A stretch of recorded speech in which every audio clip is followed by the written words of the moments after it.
Alright viewers, welcome back to the tutorial in the DCS world Viggen. Today we are practicing using rockets.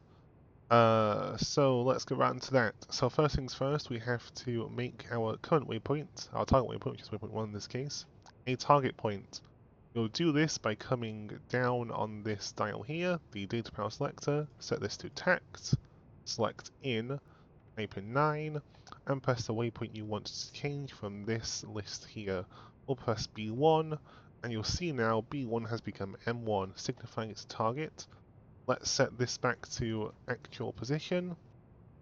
Come down to the master mode selector and set this to ANF, and we will then finally come down to this dial here and set this to AT TAC, or TAC I guess. So finally we'll come down to these switches here, set this and make sure they're both facing the right direction. Or I guess facing right, the right direction. Yeah, I'm very funny guys. Okay, so now we are good to go for our attack. It's simply that simple. We'll fly in, make sure we're in a suitable dive, we'll get some HUD symbology when we're close enough. So you will want to unsafe the trigger once you've located your target and are about 5 kilometers away, or however close you want to do it, because when you unsafe it, that circle will go away.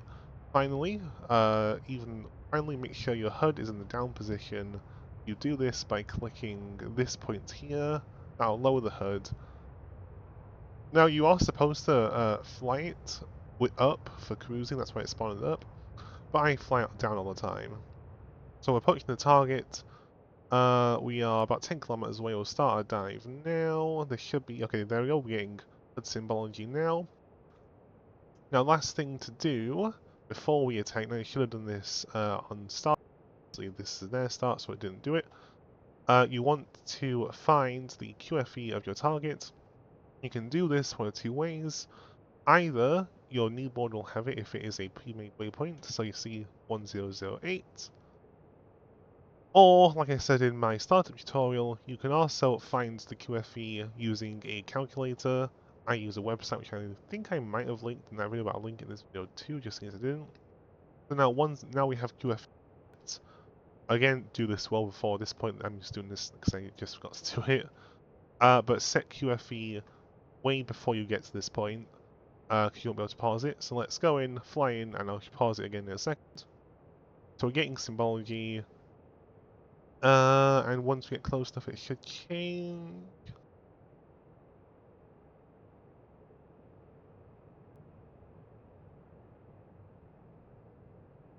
Okay, so it doesn't show when it's paused. Okay, so you might have seen there was a line kind of like there.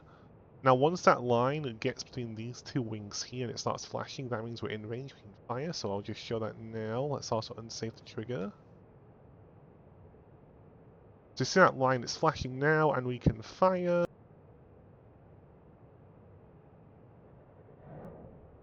There we go, direct hit, target destroy. Now, the Viggen is designed to simple one and go passes, so it deploys all of its weapons in one go, then flies away back to its airfield to rearm. Now, there is a way to fire just like, I don't know, like a few rockets. I don't do that. I don't see the point in doing that. If you want to be trying to figure out how to do that, I'm not the person to teach how to do that. Find someone else, I suppose. Anyway, that'll be the end of today's tutorial on the Viggen. Hope you enjoyed this video, found it very useful, and I hope you have a wonderful rest of your day. Don't forget to like, share, and subscribe to Patreon, TikTok, and YouTube. I'll see you in the next one. Shark31 signing off.